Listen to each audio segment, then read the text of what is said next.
नमस्कार, मैं मनमोहन मिश्र। दोस्तों, मोदी और आरएसएस के बीच की जंग अब अपनी पराकाष्ठा पर पहुंच चुकी है। और क्यों और कैसे ये बातें तो आपके सामने मैं रखूंगा, लेकिन सबसे बड़ी बात ये कि संघ क्या चाहता था और मोदी ने क्या किया, यहीं से संघ और मोदी के बीच में जंग शुरू हो गई। और यह जंग नरेंद्र मोदी के प्रधानमंत्री बनते ही शुरू हो गई थी। अंदर अंदर मंथन चल रहा था, अंदर अंदर बातें चल रही थी, अंदर अंदर समाधान की कोशिश भी हो रही थी, लेकिन कुछ नहीं हो सका। फाइनली ये स्टेज आ गया कि संघ आज नरेंद्र मोदी के खिलाफ खुलकर खड़ा है। यह चुनाव चल रहा है, आपको लग रहा होगा कि सब कुछ ठीक चल रहा है। यह इसलिए लग रहा होगा कि नरेंद्र मोदी और मोदी की गोदी मीडिया यानी माफिया मीडिया यानी अडानी मीडिया, अंबानी मीडिया, तो फिर सब कुछ ठीक लगेगा ही, क्योंकि ठीक लगना और ना लगना वहीं से शुरू होता है। मेरे दोस्त, एक छोटी सी घटना जो अभी हुई है उसको आपके सामने रखते हुए आगे ले चलूंगा। आज धारा 144 लगी हुई है लद्दाख में। लद्दाख का सौदा नरेंद्र मोदी चीन से और अडानी से कर चुके हैं और इसके लिए वहां की बातें बाहर नहीं आने देना चाहते। मीडिया उनका ही है, वो आने नहीं देगा। इंटरनेट और दूसरे माध्यम से जो समाचार या जो बातें बाहर आ रही थी लद्दाख से, इंटरनेट बंद करके नरेंद्र मोदी ने वो रास्ता भी काट दिया।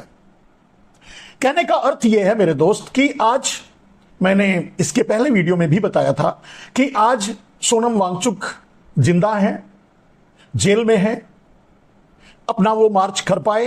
या लद्दाख में आज क्या चल रहा है, लद्दाखियों के साथ क्या हो रहा है, चीन लद्दाख में क्या कर रहा है, अडानी लद्दाख में क्या कर रहे हैं और मोदी लद्दाख में क्या कर रहे हैं और क्या करने जा रहे हैं, ये इससे बिल्कुल आप ब्लाइंड हो चुके हैं, अंधेरे में जा चुके हैं। आपको कुछ भी पता नहीं है, हमको भी नहीं पता, देश को भी नहीं पता। यही मोदी का 2024 का भारत है। अब यही संघ नहीं चाहता था। संघ कांग्रेस को मिटा देना चाहता था। कांग्रेस मुक्त भारत संघ का ही नारा था, लेकिन संघ यह नहीं चाहता था कि अडानी अंबानी युक्त भारत हो या अडानी अंबानी युक्त या गुजराती माफिया युक्त या गुजरात लॉबी युक्त बीजेपी हो। यहां उनके रास्ते अलग हो गए और यही भारतीय जनता पार्टी की जो मूल पार्टी है, कार्यकर्ताओं की पार्टी है, वो भी नरेंद्र मोदी से अलग हो गए और उनकी विचारधारा अलग चलने लगी। आपको भी समझ में आ रहा होगा कि लेकिन कोई कुछ तो नहीं कर पा रहा है, कोई आवाज भी नहीं उठा रहा है, सब तो साइलेंट मोड पर है, कोई बोल नहीं रहा है। मेरे दोस्त, इस चुनाव के रिजल्ट के बाद वो आवाज आपको सुनाई देगी। आरएसएस अपने कैडर्स को, आरएसएस अपने संघ को, संगठन को, सबको या आरएसएस से जुड़े सारे संगठन्स को यह मैसेज पास कर चुका है कि नो मोर मोदी। फिर से मोदी को चांस नहीं दे सकते, क्योंकि फिर से मोदी को चांस देने का मतलब यह है कि आरएसएस पर भी बैन लगेगा। आरएसएस दोहरे खतरे से में जी रहा है। मोदी अगर जीते और प्रधानमंत्री बने तब भी आरएसएस पर बैन लगेगा, क्योंकि आरएसएस अब सबसे बड़ा खतरा मोदी के लिए बन चुका है। और मोदी, अडानी ग्रुप, गुजरात लॉबी या गुजराती माफिया आरएसएस के लिए सबसे बड़ा खतरा बन चुके हैं। भारतीय जनता पार्टी पर कब्जा करने के बाद गुजरात लॉबी यानी गुजराती माफिया यानी गुजराती जो भी अडानी अंबानी जो भी कह लीजिए, आरएसएस को भी डर लगने लगा कि आखिर नरेंद्र मोदी करेंगे क्या। मेरे दोस्त, आरएसएस चाहता था कि, या आरएसएस का नारा था कि धारा 370 हट जाए। ये एक बहुत बड़ा मुद्दा बनाया, इस मुद्दे का फायदा उठाया, इस मुद्दे को चुनाव में भुनाया। इस मुद्दे के कारण ही या ऐसे ही विवादित मुद्दे के कारण आरएसएस भारतीय जनता पार्टी को सत्ता तक पहुंचाया, उसका लाभ भी ले रहा है। लेकिन आरएसएस धारा 370 हटाना चाहता था, लेकिन आरएसएस यह नहीं चाहता था कि धारा 370 हटने के बाद लद्दाख, जम्मू कश्मीर या ऐसे प्रदेशों पर, ऐसे जगहों पर अडानी का कब्जा हो, वो प्रदेश अडानी को बेच दिए जाएं, ये आरएसएस भी नहीं चाहता था।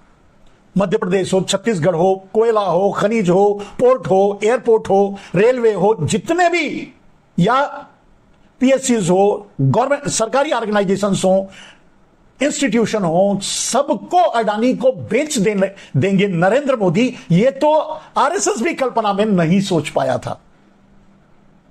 यानी नरेंद्र मोदी आरएसएस को भी अंधेरे में रखा। आरएसएस का इस्तेमाल करके प्रधानमंत्री तो बन गए, लेकिन आरएसएस के मंसूबों पर पानी फेर दिया, आरएसएस के सोच और विचारधारा पर पानी फेर दिया। मैंने कहा कि आरएसएस कभी यह नहीं चाहता था कि देश में गुजरातवाद आए। आरएसएस कभी यह नहीं चाहता था कि देश गुजरातियों का, कुछ माफिया टाइप के गुजरातियों का गुलाम बन के रह जाए। आरएसएस कभी यह नहीं चाहता था और ना चाहेगा। व्यक्तिगत रूप से आप सोच के देखिए आरएसएस की परिस्थिति को, सोच को, विचार को। भले ही आरएसएस देशद्रोही पार्टी रही है, यह भी कह सकते हैं, संगठन रहा है, यह भी कह सकते हैं। भले ही आरएसएस आजादी की लड़ाई में साथ ना दिया हो, भले ही आरएसएस अपने हमेशा गलत मंसूबों में लगा रहा हो, लेकिन जिस तरह से अंग्रेजों के जाने के बाद आरएसएस ने परिकल्पना की थी कि उनकी सत्ता आएगी, इसीलिए आरएसएस हमेशा अंग्रेजों से हाथ मिलाकर चले, अंग्रेजों से साथ मिलकर चले, अंग्रेजों को कोऑर्डिनेट किया, कोऑपरेट किया, अंग्रेजों का साथ दिया, सिर्फ इसलिए कि अंग्रेज जब जाएंगे, जाने की परिस्थितियां बन रही थी 50 साल पहले से ही, तो अंग्रेज जब जाएंगे सब कुछ उनके हाथ में आ जाएगा, सत्ता उनके हाथ में आ जाएगी। यह आरएसएस की परिकल्पना थी, जो कि पूरा नहीं हुआ। आजादी के बाद आजादी में शामिल, क्रांति में शामिल कांग्रेस पार्टी सत्ता में आ गई, जो आरएसएस को कभी पसंद नहीं था, पचा नहीं, या उसे बर्दाश्त नहीं कर पाई, या यूं कहें कि दिन रात इसे उधेड़-बुन में लगी रही कि कैसे कांग्रेस से सत्ता छीन करके हासिल किया जाए। अपने प्रयास में जो भी करना था उन्होंने किया। फाइनली नरेंद्र मोदी के जरिए सत्ता तक पहुंची भी, अटल बिहारी वाजपेयी से होते हुए नरेंद्र मोदी तक सत्ता में पहुंची भी। लेकिन यहां फिर जिस तरह से अंग्रेजों के जाने के बाद आरएसएस के हाथ सत्ता नहीं आ पाई, उसी तरह से कांग्रेस के हट जाने के बाद आरएसएस के हाथ में सत्ता नहीं रह पाई। नरेंद्र मोदी पूरी सत्ता को गुजरात परक बना दिया, गुजरात के माफियाओं को सौंप दिया। गुजरात, ये समझ सकते हैं कि कुछ गुजराती माफियाओं का इनडायरेक्टली भारत पर कब्जा करवा दिया, और यही बात आरएसएस को नागवार गुजरी। यहीं से आरएसएस की सोच और आरएसएस के मंसूबे अलग हो जाते हैं, और इसीलिए इस समय आरएसएस और मोदी के बीच जंग चल रही है। वो जंग आपको ऊपर से दिखाई नहीं दे रही होगी। किसी भी आरएसएस से आप अगर परिचित हैं, किसी भी आरएसएस के कार्यकर्ता, पदाधिकारी, या जिससे भी आप उनसे बैठकर बात कीजिए, वो आपको सारी बातें बताएंगे। जो आरएसएस में मंथन चल रहा है, जो खतरा आरएसएस के ऊपर मंडरा रहा है, उस पर भी बात करेंगे।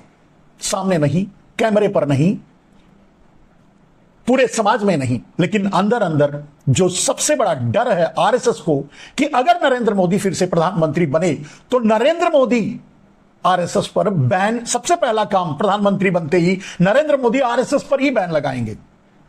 यह बात आरएसएस भी जानता है। उधर चलिए किसी कारण बस अगर कांग्रेस सत्ता में आती है, वो भी आरएसएस पे बैन लगाएगी, क्योंकि इस बीच आरएसएस ने अपने चेहरे को बहुत दागदार किया है नरेंद्र मोदी के साथ मिलकर के, या वो काम किया है जो आजादी से पहले वो करती रही है, देश से गद्दारी, देश से देशद्रोह। आरएसएस कभी भी किसानों के साथ नहीं खड़ी हुई। आरएसएस कभी भी मजदूरों के का साथ नहीं दिया। आरएसएस कभी भी बेरोजगारों के पक्ष में नहीं बोला। आरएसएस भारत की गरीबी पर कभी बात नहीं किया।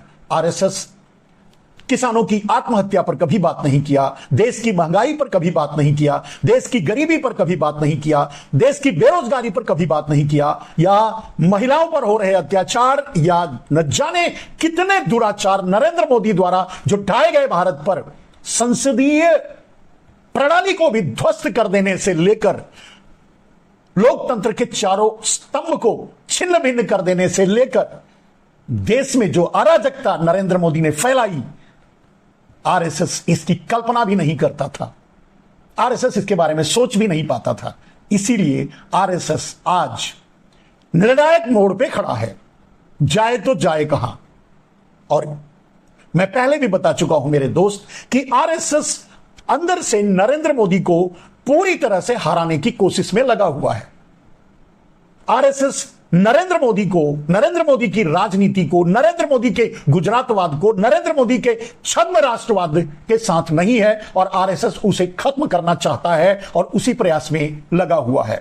खुलकर नहीं कर सकता, सामने नहीं आ सकता, क्योंकि ईडी सीबीआई वहां भी पहुंच सकती है। ईडी और सीबीआई के दायरे में वो भी आ सकते हैं। जेल उनके लिए भी खुले हैं, क्योंकि सत्ता पर बैठा एक निरंकुश अविवेकशील व्यक्ति नरेंद्र मोदी बैठे हैं और वो कुछ भी कर सकते हैं अपने दुश्मनों को मिटाने के लिए, चाहे वो उनका प्रशंसक रहा हो, चाहे उनका समर्थक रहा हो, चाहे उनका भक्त ही रहा हो, क्यों न, वो किसी को नहीं छोड़ते। कम से कम उनके करीब आने वाले को तो वो नहीं ही छोड़ते। जो पार्टी, जो संगठन, जो व्यक्ति, जो नेता नरेंद्र मोदी के करीब गया वो खत्म हो गया, वो मिटा दिया गया। पार्टी गई वो मिट गई, टूट गई, बिखर गई। नेता गया वो समाप्त हो गया, उसकी राजनीति। जो नरेंद्र मोदी को अपना समझा उससे नरेंद्र मोदी तो रसातल में ही डाल दिया, खत्म ही कर डाला। यही नरेंद्र मोदी का पैटर्न है। नरेंद्र मोदी से अब यह बात आरएसएस को भी समझ में आ गई है कि नरेंद्र मोदी से लड़ना ही बेहतर है। नरेंद्र मोदी से बचने का यही एक रास्ता है कि नरेंद्र मोदी के सामने खड़े रहो, उनसे युद्ध करो, उनसे लड़ते रहो, उनकी नीतियों का विरोध करो, उनका विरोध करो। यह सबको समझ में आ गया, आरएसएस को भी समझ में आ गया, पूरे देश को अब समझ में आ चुका है। मेरे दोस्त, मैं कई बार यह कह चुका हूं कि जितने लोग आज नरेंद्र मोदी के सामने ताल ठोक कर खड़े हैं और लड़ने के लिए तैयार हैं, वो योद्धा हैं। आरएसएस उसमें से नहीं आता। आरएसएस आज भी सातिराना चाल चल रहा है। आरएसएस चाहे तो खुल के मैदान में उतर सकता है। आरएसएस चाहे तो नरेंद्र मोदी की नीतियों का विरोध कर सकता है। आरएसएस चाहे तो नरेंद्र मोदी के अत्याचारों, व्यभिचारों और विकारों को दूर कर सकता है, मजबूर कर सकता है नरेंद्र मोदी को, आरएसएस चाहे तो। लेकिन आरएसएस हमेशा से कायरों की फौज रही है, आजादी के पहले से लेकर आज तक। आज भी उसमें वो साहस नहीं है कि सत्य के लिए सामने वाले से, चाहे कोई भी हो, उससे टकरा सके या टकराए। सत्य के लिए लड़ना, समाज के लिए लड़ना, समाज के लिए काम करना, समाज के लिए जीना मरना, देश के लिए जीना मरना, देश के लिए काम करना, एक राष्ट्रवादी बनना, यह आरएसएस के खून में ही नहीं है। और वही काम आज आरएसएस नरेंद्र मोदी के साथ भी कर रहा है। पीछे से वार करना चाहता है नरेंद्र मोदी पर आरएसएस, सामने लड़ने के लिए तैयार नहीं है। इसीलिए किसी को दिखाई नहीं दे रहा है, समझ में नहीं आ रहा है। मेरे दोस्त, मैंने कई बार यह गारंटी के साथ बोला भविष्य की बात कि नरेंद्र मोदी किसी भी कीमत पे प्रधानमंत्री 2024 में नहीं बन सकते। इंडिया गठबंधन जीतेगा, राहुल गांधी प्रधानमंत्री बनेंगे। उसका सबसे बड़ा आंतरिक मूल आधार जो है वो यही है कि आरएसएस और मोदी के बीच की जंग भारत को एक अराजक, एक अनाचारी, एक दुराचारी, एक व्यभिचारी, एक निरंकुश शासक से मुक्ति दे सकती है। मेरे दोस्त, जो भी हो, किसी भी चीज का उद्भव जिस चीज से, जिस वस्तु से, जिस विषय से होता है, उसका अंत भी उसी विषय, उसी वस्तु या उसी चीज से या उसी मुद्दे से होता है। नरेंद्र मोदी आरएसएस को सीढ़ी बना करके यहां तक पहुंचे हैं, अपने अडानियों अंबानियों के सहयोग से, देशी विदेशी पूंजीपतियों के सहयोग से, अमेरिका और चीन के सहयोग से। अमेरिका की जो मंशा थी वो पूरी हो गई, चीन की जो मंशा थी उसके भी मंसूबे पूरे हो गए। आज अगर कोई ठगा सा खड़ा है तो वो है आरएसएस। मैंने बड़े साफ तरीके से आपको मैंने बताया कि आरएसएस ये तो चाहता था कि 370 हटे, लेकिन ये नहीं चाहता था कि 370 हटाकर लद्दाख, जम्मू कश्मीर और ऐसे प्रदेशों को अडानी को बेचा जाए। आरएसएस ये नहीं चाहता था कि पूरे देश को अडानी को सौंप दिया जाए। आरएसएस ये नहीं चाहता था कि ब्लैक मनी को अंडरग्राउंड करके सिर्फ गुजरातियों को दे दिया जाए, कुछ गुजराती चोरों को दे दिया जाए, अडानियों और विनोद अडानी अंबानियों को दे दिया जाए।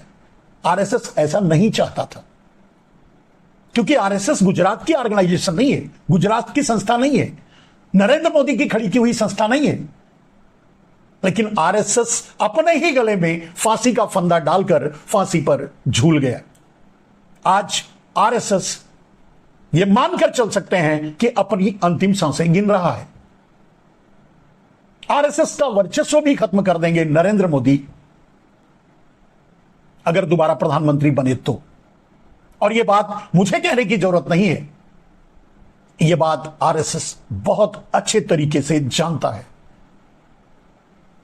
आरएसएस नरेंद्र मोदी के चरित्र को आरएसएस अब कम से कम समझ चुका है। जिस सीढ़ी से नरेंद्र मोदी चढ़ते हैं उस सीढ़ी को आग लगा देते हैं, तोड़ देते हैं, खत्म कर देते हैं कि उन तक कोई और ना पहुंच पाए। और इतने खतरनाक एक शासक को झेलना आरएसएस के बस की बात नहीं है। हां, यह सच है कि अपने नेचर के अनुसार, अपने विश्वासघाती नेचर के अनुसार उन्होंने कभी देश से ही विश्वासघात किया था। तो अपने विश्वासघाती नेचर के अनुसार, अपने विश्वासघाती आइडियोलॉजी के अनुसार वो आज भी वही कर रहा है जो कालांतर में किया था, आजादी से पहले किया था। खुल के सामने ना लड़ करके पीछे से समस्या का समाधान निकालना चाहता है, निकाल रहा है, निकालने की कोशिश में लगा हुआ है। मेरे दोस्त, जो भी हो, जो मेरी ये रिसर्च है, जो मेरी ये थीसिस है, ये जो मेरी सोच है और जो मैंने जानकारी हासिल की है, जो मुझे पता है, समझ में आ रहा है, अगर ये सच होता है तो बस मैं इतना ही कहूंगा, किसी भी माध्यम से हो, कम से कम एक नरेंद्र मोदी जैसे भस्मासुर से इस देश को मुक्ति मिलेगी।